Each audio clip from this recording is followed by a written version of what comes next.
This is the 2019 Subaru Forester Sport, and it's an interesting little SUV. Under the hood, there's a little 2.5 liter 4-cylinder that makes 257 horsepower. I'm going to show you on a tour of the Forester. I'm going to show you some of the interesting features, and then we're going to get a little startup so you can hear it. That massive 2.5 liter 4-cylinder, and I'm going to take you on a tour of it. The first thing I noticed on the inside is, unlike most of the Cadillacs and Navigators and like Lincolns and stuff I reveal, it's a little bit loud in here, but this is not really a luxury car. The first interesting quirk of the Forester is right over here on the inside. You can see everything that is stitched in orange, and everything that is outlined in plastic is orange. You can see right here, all across the dashboard, and the steering wheel has orange stitching, and around the air vent is orange. It's very interesting. You can also see down at the shift lever, it is also orange, and also over here you have orange stitching. Your question, of course, is, are you really out there in the rain reviewing a car? What is your life come to, man? You need to get a real life. You're an idiot. What are you doing? Yeah, it is raining a little bit. But, yeah, so we're starting out right on inside. I know this isn't normal, but it's not a normal day either. And the next thing I noticed is my favorite part about new cars. That new car smell, it's amazing. All cars should smell like this, but unfortunately some don't.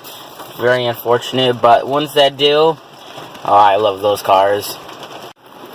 Next thing you notice is down here that you can see is all surrounded in orange like I just mentioned, and there's some different drive modes. You have normal, you just push down for normal, and then you have snow and dirt, and snow and mud, and there's a little picture of a little Forester going over some obstacles. Then right next to that you have the heated seats, and then a blank switch, which is kind of unfortunate, but this car only starts at $28,000, so it's not that big of a letdown. The next thing is this little panel to the left of the steering wheel. You can see, unfortunately, there is a total of 4 blank switches. You have 1 here and then the 3 here, and then you have your auto start stop and lane departure warning and traction control and all that good stuff. And over here you have some more levers and buttons and knobs and stuff. You can see there's a blank switch up front, does nothing. And you have the mirror controls, which feel very nice. You just move around the mirrors, very nice. They lock, unlock, and then the windows, and then the windows lock out, which is fairly standard. The next thing I noticed when I got here was on the steering wheel. You can see here's the cruise control, and this is absolutely genius. You just have your hand on the steering wheel, and you want to go 1 mile an hour slower? Now you're doing it. You want to set it? Now you're doing it. You want to go faster? Now you're doing it. It's genius. The next thing I notice is right here, and yes, this car, just like many other new cars, for some reason has pedal shifters. I'm not really quite sure why you'd want them, but they do feel really good, even though they are attached to the steering wheel, which is unfortunate. Alright, now we're going to move on to the infotainment screen, which you can see is fairly standard. It's just a fairly normal infotainment screen, but you can see there's some interesting stuff on it. You have these buttons, which are absolutely wonderful. You can see you have the apps button, and it'll focus. You can see you have My Subaru, Subaru Starlink, Aha, I have no idea what that is, Apple CarPlay, and some other stuff. Nothing too spectacular, and you got your phone page, radio. Oh, I am going to get demonetized.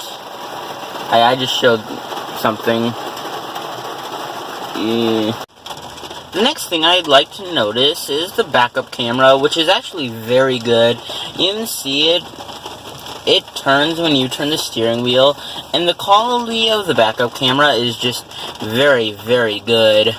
Now we're going to learn about manual mode, so you just pull the trigger and go down to drive, and just move it over, and now you're in manual mode. And unfortunately, this vehicle, like many other vehicles, you can only shift up to second gear, which I guess is better for the car maybe, but that means you can't do any 7th gear starts, which, I mean, if you think about it, is really necessary. And then the other interesting thing is, now you're in drive, now you're in neutral, boom. Alright, now we're gonna head up here, and you can see there's this screen, and when you start up the engine, it tells you the date and the time, and all sorts of stuff, and when you shut off the engine, goodbye! The next thing I notice is in the gauge cluster, and you can see in the gauge cluster, when you put on the brakes, the brake lights turn on in that little Forester in the screen, which is very interesting. Back to those drive modes, you can see, if you press down, it says SI drive, and if you turn to the left, it's snow and dirt, and then it's deep snow and mud. You also notice on that screen that we just mentioned a couple seconds ago, it also shows up here.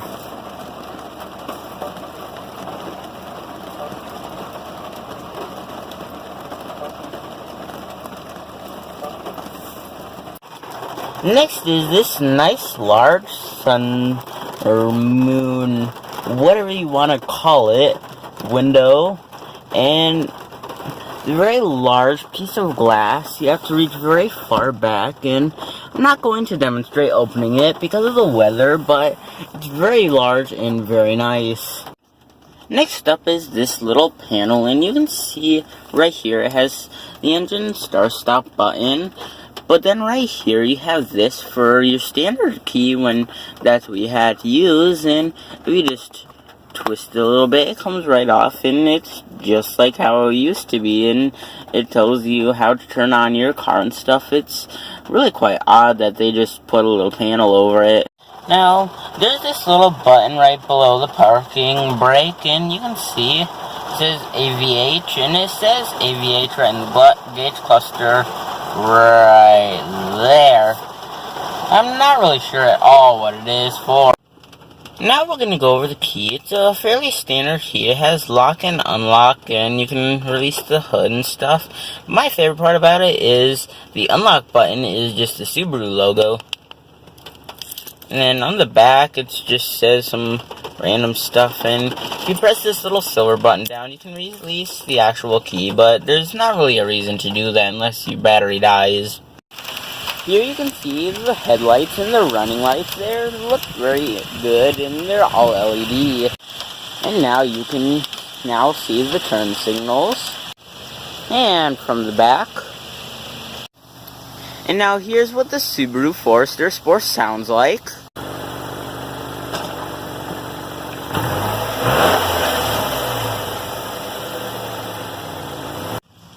Now the next thing you notice is down at the bottom and in some other areas there is this bright orange trim.